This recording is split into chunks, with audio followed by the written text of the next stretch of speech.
Guys, hindi ko mabasa. Pero ito yung name kasi ng building. Oh, ayan. Naka-Japanese kasi. Ayan. Basta malapit lang siya. Nandun lang yung Shinjuku Station. Tapos nandyan yung ABC Mart. Pag nakita nyo yung ABC Mart, dire-diretsuhin nyo lang ng konti. Makikita nyo na yung building na to. Tapos, punta na rin tayo sa Donkey ngayon para isang day na lang yung shopping tsaka pasalubong day ko. Gagawin ko na sila lahat ngayong morning. So, bibili na rin ako pasalubong dyan sa Donkey, mga konting pagkain. Again, hindi naman kasi mahilig sa chocolate or mga ano sa bahay. So, konti lang, konting pasalubong and then yung laruan ng pamangkin ko. Kasi sa building na to, ano kayong pangalan ng building na to? Parang nandito na lahat, diba? May shopping ng clothes, appliances, gadgets. Every floor iba-iba, like toys, lahat. Laptop, MacBook Pro, so lahat ng floors. Ayan yung name ng ano, building, charing. Ano ba yan? Yan yata. 7th floor GU. So yun guys, nasa GU. Nasa 7th floor siya ng building. Hala, anong building ba to? Sorry. Basta pinasukan ko lang siya, nakita ko lang sa labas. Malapit sa ABC Mart. Nasa 7th floor yung GU. Taray, ay. Taray na ate. Formal na biglang casual. Ay, taray. Okay, mga peg guys. Ganyan daw kayo mag-peg dito sa Japan.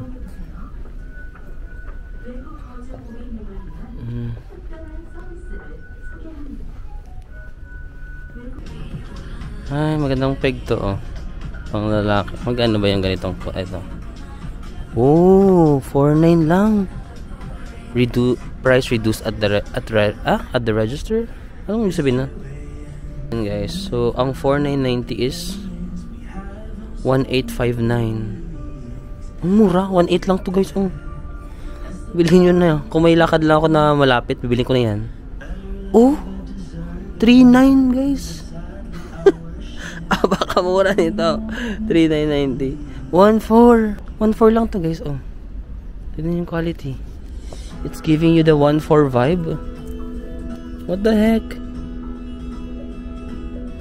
Kasi pa summer na kasi guys, kaya ayan. Ay, hindi pa spring pa. Ba't mura na? Grabe guys, 1,000 lang to oh. Reduced price pala. Kaya pala may mga nakaganon. Pag binayaran mo sa counter, marireduce na siya. Ba't sila nagsisale? Pa spring pa lang. Pero patapos na kasi yung winter guys. Parang iniisip ko tuloy, bilhin na ako ngayon para sa next winter, no? Kasi, bro, 1,000. 1,000 yung winter jacket. Paano nangyari yun? Wala, gusto ko din to. Oh my god, Marvin, Temptation. Temptation. I think guys, good idea kung gusto niyo mag-shopping sa Japan. Yung patapos na yung winter, ganito, mga Feb, pa-end, ay, ano na ba ngayon? Third week na ngayon ng Feb, pero parang patapos na yung winter. So I think sinisale na nila yung mga winter jacket. Bang mura. Iniisip ko tuloy kung wala naman kasi akong papalapit na winter kasi nga pa summer na or pa spring na. Ay, bibilin ko ba siya for next year? I don't know. Busy nagsisale talaga sila ng almost half, no? 4,990 siya, pero 2,990 na lang. Tapos ito naman 2,290. 1,190 na lang. Oh my gosh, bro. I'm not good at resisting temptations. Wait lang. Kailangan ko pag-isipan yun. Nandito na naman tayo sa, okay, should I think about my future? Or dapat ba delay yung gratification para, okay, let's talk about the future. Tapos isipin mo na lang, wala na kasi ngayon, parang sayang naman kung papalagpasin ko yung opportunity ngayon, no? So, future or present? Siyempre future tayo kasi nasa vlog. Pero pag off cam, present, bibiling ko yun. Charot. Ito guys, giving din siya, naka-ano na siya combo, shirt tsaka yung pants. Ayan, 2,990 lang or mga 1,000, 1,1 no. Kasi sila na nag-decide na, oh. Ito daw yung mag-pair. Oh, giving. Kita niyo ba? Ang galing nila mix and match. Tapos itong blue, yung partner niya daw is yung black. So naka-combo na sila. Ayan, pag bibilhin mo sila, ganun na. Ito yung shirt, ito yung pants. Ito yung shirt, ito yung pants. Sabi nila, kami na mag-decide kung ano yung mas bagay kasi wala kang sense of fashion. Chari. No, sila na nag-decide. Pero ang ganda nga, giving nga to. Giving me the vibe. Wala dito yung mga new arrivals na nakita ko sa Shibuya, yung branch dun sa Shibuya na GU na may gusto kasi ako dun yung parang mga butas-butas na ano, tapos parang giving. Siguro bibisita ako ng Shibuya kahit saglitan lang, tapos bibiling ko yung gusto ko talaga yun, yung outfit eh. Tapos new arrival kasi sila, wala sila dito sa may Shinjuku or not sure. Itong mga bags nila sa GU, parang nakikita ko rin itong ginagamit ng mga tao dito. Nakikita ko sa kalsada, parang ito yung bag nila. So parang gusto ko rin bumili. Pang forma na bag.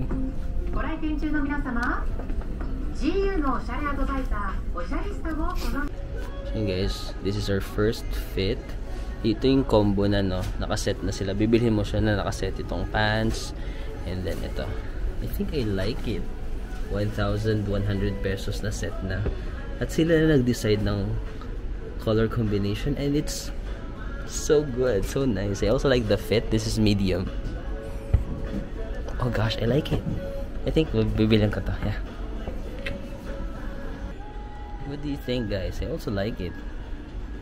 Giving me the vibe as well. Parang gusto ko din siya bilhin. Medium din to guys. Tapos kumuha ko ng small para lang i-check ko kung ano yung mas fit sa akin, kung small ba or medium. Ito ibang kulay lang pero same yung ano niya, design. Parang cash sakto din naman sa akin. Hindi ko sure kung mag-small ba ako or medium. Or dito mas mukha kang sexy, no? Mas kitang-kita yung mga hubog ng charing hubog. But I'm not really sure. Pero parang mas gusto ko yung kulay na to than this. Parang ito masyadong ano. Pero pang Gen Z din tayo. Yo, what's up bro? Should I go with small or medium? Medium naman, parang mas relaxed yung fit. And mas ito parang dapat hindi ka kumain ng madami. Ooh, giving me the vibe already. I think I like this one. Oh, diba? Para for next winter. 1,000 lang. Perfect fit. Small naman to guys. Small jacket. Winter jacket. I think I'll buy it. Kasi sobrang mura niya ngayon eh. Diba? I'm so tempted. But I like it. I like the fit. I like the color. Sige, bibili ko to. So ito yung mga nabili natin guys. Binili ko yung dalawang set. Diba? Ito lang yung finite ko. Ito. Giving kasi sa akin talaga to. Itong dalawa na to. Pero chinek ko yung ito. May medium din pala to oh. Yung parang ano bang kulay ito? Blue and black. Tapos chinek ko dito. Basta giving din yung combination niya. And I really like the fit. Parang gusto ko yung mga ganitong fit. Gusto ko yung mga ganitong fit kasi parang ang ano niya lang eh. Oh. Ang comfortable niya suotin. Parang feeling ko pag ganyan yung mga suot ko, parang I feel so me. Charot. So binili ko yung dalawa. Kasi tag 1,000 lang naman guys. Isang set 1,000. Itong tatlo parang 3,000 lang to.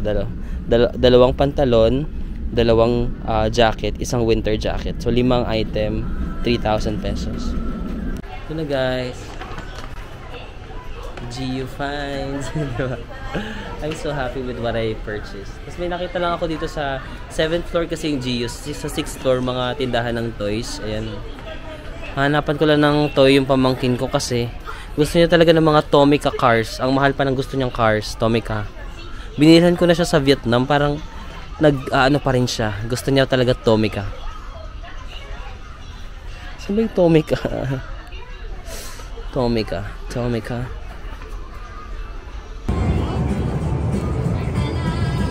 Guys, ayun yung Shinjuku crossing sa hindi natin naabutan.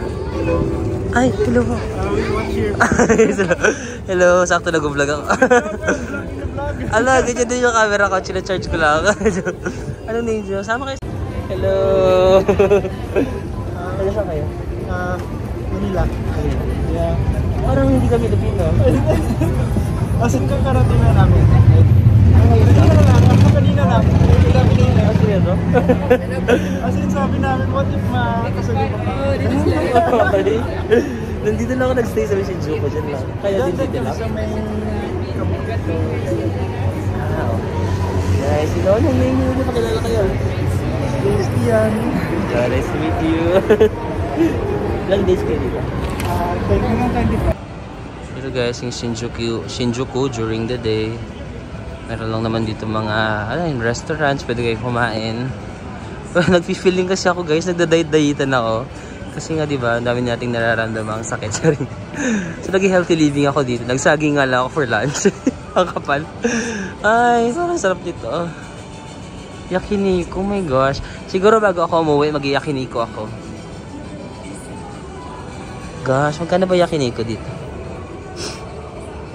580. Upper order siya.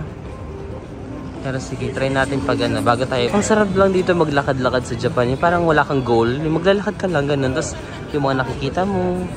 Tapos malamig yung panahon. No? Saya lang. Tapos dami mga small alleys na ganyan. Tapos pag i-check out mo siya, parang ganda. Dami rin ano. Tumawa si kuya. Ala, masarap din to. Ay, wait lang, hindi mo na ako kakain talaga. Sa ano na, mamayang gabi kain.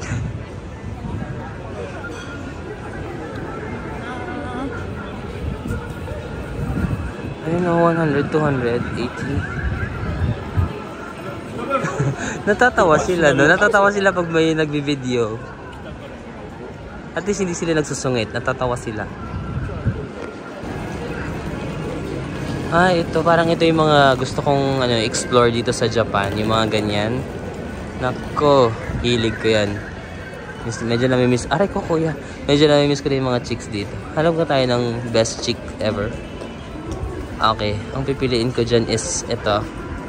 Yung pinaka dulo sa baba. Ito, ramen. Dami naman temptation dito sa Shinjuku, no? Parang dito sa Japan, parang hindi mo na kailangan mag-search ng where to eat in Japan. Ganun kasi parang kahit saan ka magpunta, parang ang sarap ng kainan, no? Labas ka lang ng bahay mo, tapos marami ka na makikita. Di mo na kailangan mag-search. Welcome to Japan! Slow Carmelotes! Taas ng energy, go! Ay, sorry. Ilang days kayo dito? Paano na patapos tayo? Kapatapos tayo. Sige, Once tayo, sir. 7 days na. Ayun guys, nasa Donki na tayo. Super lapit lang pala nito sa hotel namin. Ayun, hotel namin sa kanto. Marami kasing Donki dito sa Japan. Kahit dito sa Shinjuku area pa lang, ang daming nang lumitaw na nag-search ako na Donki near me. Pero ito yung pinaka-nearest. Bili lang tayo ng... Ang cute. Kaya kung gusto niyo mag outfit ng uniform.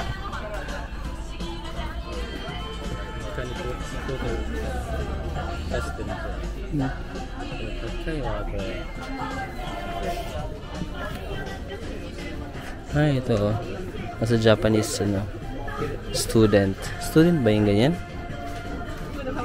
Ang cute. Para saan to? Kung gusto nila mag-outfit ng Japan. Magkano? 4,200? Medyo mahal din Kano yun? 2,000? 1,800? Gano'n? Bakit parang iba yung na-imagine ko pag ganito yung outfit na? Tignan nyo.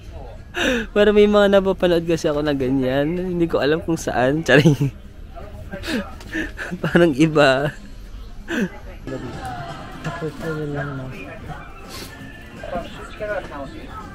At least hindi naman super sikip dito sa Donki na to. May mga Donki kasi na parang hindi ka na makagalaw sa sobrang dami nang namimili na. Sakto lang. Marami din naman pero hindi siya sexican level. So guys, wala akong masyado nabili dito sa Donkey. Wala rin yung Tomica ng pamangkin ko. Ito lang mga binili kong pasalubong. Yung normal lang, itong eye drops. Yan. Ito, tsaka yan.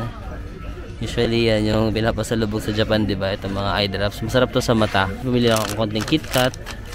And then konting mga candies. Yun nga lang yung nabili ko dito. Hindi ko makita yung mga biskwit na ano. Ito may nakita ako na maraming bumibili nito. Ano kaya to? Royhe Chubuko. Parang mahal yun. Kasi isang set. Pero may mga tingi-tingi naman yan. 648. Ano kaya to? Parang sa mga sakit-sakit ng katawan. Ito pala guys yung sinasabi kong chocolate. Nasa may counter na siya banda. Magkano to? 118. Mas mahal dito. Parang sa Osaka 98 lang yun. Or sa ano nga namin sa parang vending machine ng hostel namin 100 lang. Doon na lang ako bibili sa vending machine. Dito 118, but mas mahal. Pero masarap to guys yan. Bilhin nyo to. Okay guys, Japan rush hour. Long cute nun. Let's go.